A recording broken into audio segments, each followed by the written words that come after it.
ay kami ay pangkasalukuyang nagdidilig ngayon. So yan, pangkasalukuyan po kami nagdidilig ngayon ng lansones. Pero pinipili lang ho namin yung mga karapat dapat diligin. Tulad po nito, marami po itong putat o bulaklak sa dulo. Ganito pong itsura niyan eh. Ito, ganyan po. So ito po ay puno ng duko. At ito ang lungkong. Ipailan-ilan tong lungkong, mga batang puno ito. Marami rin to. So dinilig ko na din to. O yan o. Tsaka ito. Marami po itong ganito sa dulo.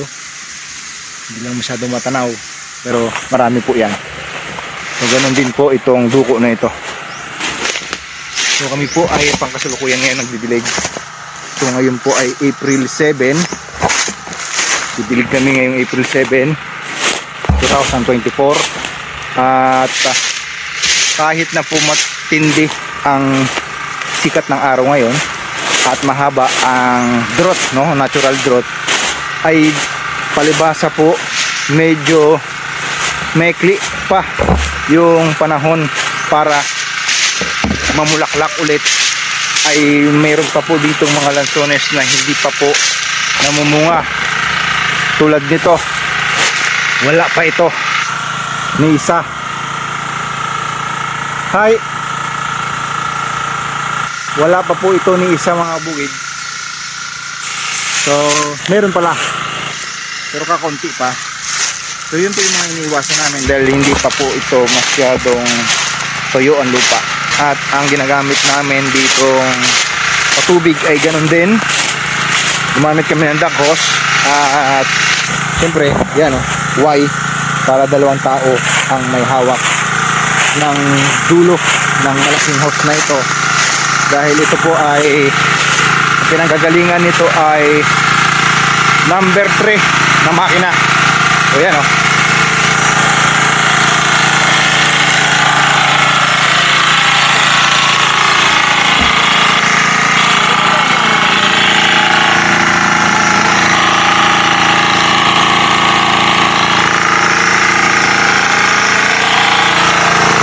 So yun po ang gamit ng makina na binili namin. So ang nag-provide po sa amin dito ng patubig ay ang Grab M, mga kabukid, no. So murang-mura lang po. So sa Grab M kami kumukuha ng mga machineries dito sa Oriental Mindoro. So yan o, yan yung mga tubig. Yan yung lakas ng tubig. Baka very good ka. Maganda yung dinilig mo, maraming bunga. So yan po, mga bukid, no. Nagdidilig si Born Off. Hi. Hi guys. So yan. So yan po, dinilig namin dahil maraming putat dyan sa taas. Marami nga baga. Marami. Ito din o. Ay wala ito. Yan o. Wala ito. Huwag mo itong diligin. Huwag mo na ito, no. Dinilig mo ata ito eh. Bata lang yan. Meron nga. So ito, medyo may mga bulaklak ito, mga bukid. Itong dalawang puno na to. So pinipili lang namin yung mga dinidilig, no. Sinadsanit lang namin, mga bukid. Dahil kulang pa sa stress at hindi pa nakaka-recover yung iba. Kaya hindi muna namin dinidilig. So may incubation period pa siya. Meron kaming incubation period na pinaniniwalaan. Kaya tingnan ninyo to. Ito po yung kusa ng lumabas ang bunga. Kusa na pong namulaklak itong punong ito. Dahil nga po nakaranas ito ng natural drought, kung saan po ay bumunga siya ngayong tag-init. Pero kahit na po mahaba ang tag-init, mga kabukid, ay hindi rin po magpamare-mareho yung mga halaman. Itong mga lansones na ito. So ito po mayroon din longkong. Ito yung longkong. Yan o. Marami rin siya sa dulo. Yan. At itong sa likod ko ay duko. Yan po. Duko po yan. Itong kabila naman, longkong din. So tapos na nila itong diligin. Ito hindi pa ito nadidilig. So nandun pa kasi isa. saknong mga kabukid yung pagdidilig namin dito. So ito meron din, ano? Ay, sorry, nakita yung sugat ko. Taga kasi ako mga kabukid. So yan, meron siya. Ito meron din. Punta sa taas. Yun, oh. So meron din to mga kabukid. So yun nga po, yung kalahati ng farm na ito mga kabukid ay hindi pa po nagpapakita ng flowering. So ang aming interpretasyon doon ay hindi pa na stress yung halaman, so kaya hindi pa siya naglalabas ng bulaklak. So kapag naglabas na po yan ng bulaklak, kahit na mangganito kaliliit yan at medyo marami na, so didiligan na namin siya. So dahil nga po meron ditong mga puno na hindi naman lanta, wala naman talbos, wala rin bulaklak, so hindi muna namin dinidilig.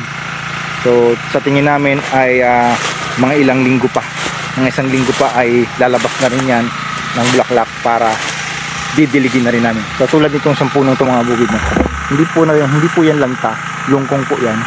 Pero kung lalapitan natin yung puno niya, wala pa po masyado. Yan, oh, yan pa lang, oh, kaunti pa lang, yan pa lang. Tapos yung iba ay maliit pa. Ito, maliit na ito. Sa taas mayroon pang kaunti, pero hindi muna namin to didiligin. Ganon din tong 10 punong to. Bata pa to, pero may kaunti na rin siyang bunga. So hindi muna namin siya didiligin dahil kaunting-kaunti pa. Mga isang linggo pa mga kabukid. So yun po yung aming proseso ng pagdidilig. Dahil nga po namunga to last year ng halos marami-rami at medyo late po siya namunga. So yung ang tawag dito, yung pagitan ng pag-harvest at yung pamumulaklak niya ngayon ay medyo maikli pa mga kabukid.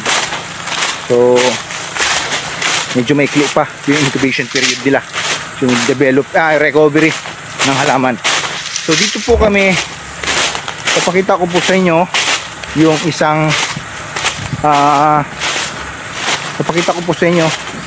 isang ang tawag dito, papakita ko po sa inyo ngayon yung pinagkukunan namin ng tubig, no, para magdilig dito sa area na to dahil medyo malayo na nga po. So ito po yun mga bukid. So papunta tayo doon sa isang irrigation. May dumaan po kasi ditong niya. So yan, medyo naglagay kami dito ng tulay.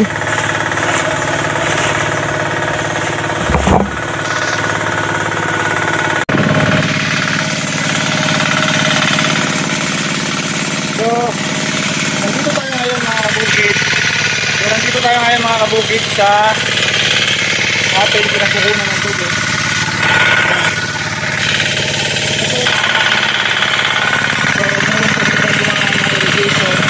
Sa likod ng aming maliit na lansunisan. So ito po, naglagay kami ng post dito para dito doon sa ating lansunisan. So ito mga kabukid yung ating irrigation. So ito po yung sinusundan ko mga kabukid. Sinusundan ko ngayon mga kabukid yung itong hose na to. So yung kabilang farm ay rambutanan po kasi kabilang farm na yan.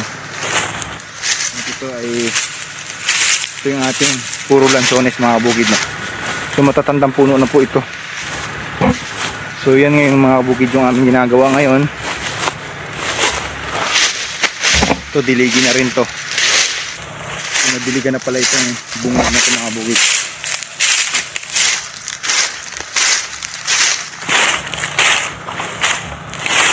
Putahan natin yung isang nagdidilig doon. Oh.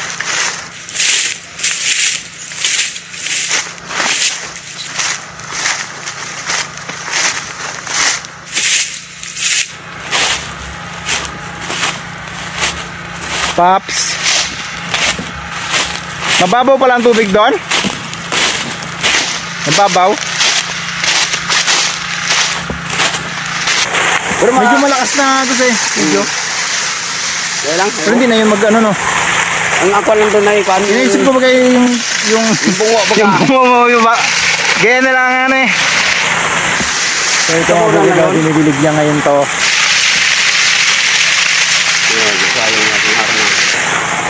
Pero may sako doon, may kunting bato. Oo. So ito yung dulo nung pinuntahan natin ng mga bukid. Ito yun. Yan o, lakas no. Malayo po yun. Ilang metro yun dito? Mga nasa 100 meter no?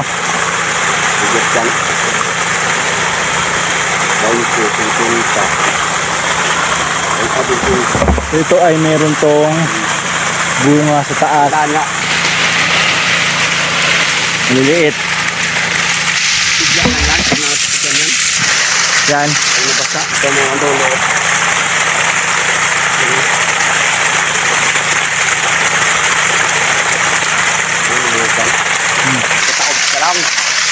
Ito, meron to. Lungkong. Nadiligan mo yung lungkong. Saan yung lungkong na marami dito? Ay, dun yun no? Nadiligan mo na no? Dun yun. Wala daw masyadong didiligin dun? Ito lang ako na pili-pili ko lang. Tapos doon, dyan lang sa may tabing daan, papuntang Pakyan, may mga pailan-ilan. Ano, ang dulo may dami oh. Sa dulo nga ang kwan, hindi naman sa katawan. Ito mo yung ako. Wala, nagbilagin ito. So yung mga bukid no, after 1 week, babalikan natin tong ating mga dinilig. So yan ang tubig natin no, lakas. Okay, lakas eh. Lakas yan, oh.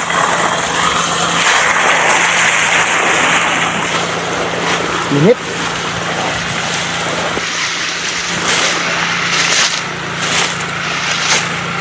North tayo.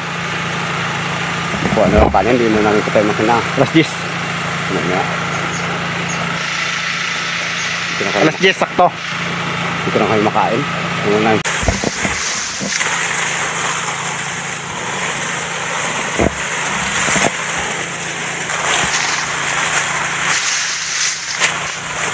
Oh, ito na. Mabak dito.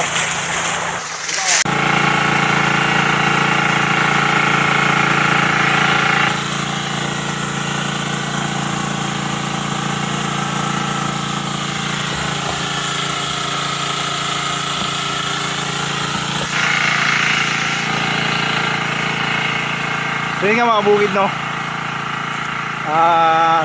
alas 12 na, kakain muna kami at magpapahinga na muna. So dire-diretso pa rin ang aming pagdidilig.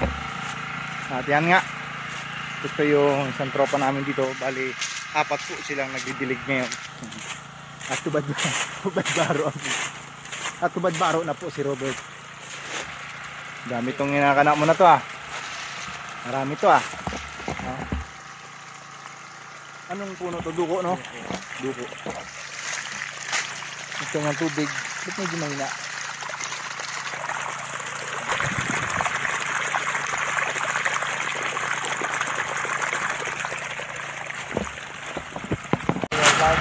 Oo. So yun nga mga bukid no. So maraming salamat po sa inyong panonood at suporta dito po sa ating munting channel at dito po sa ating munting farm. So yun nga po, siguro po ay sa ibang araw pa kami ulit magdidilig, siguro bago magkatapusan ng Abril, bago pumasok ang Mayo. So maraming salamat sa inyong mga bukid no. So ito na yung naging resulta nung mga testing namin. So yan oh. Ito yung mga testing namin nung nakaraan. So duko po itong puno na ito at napakaraming bunga. Ayan oh. Napakaraming bunga nito mga bukid. So sana mang ganito lahat. At ganoon din yung isang puno dito. Ayan oh. Napakaraming bunga din. Partida pa. Ito ay bali pa ang puno nito. So yan oh. So yung mga bukid mo, sana huwag niyo po kalimutan pindutin ang subscribe button at ang notification bell para po lagi kayong updated dito po sa ating konting kwentuhan mga bukid mo. Maraming salamat po sa inyo. Paalam.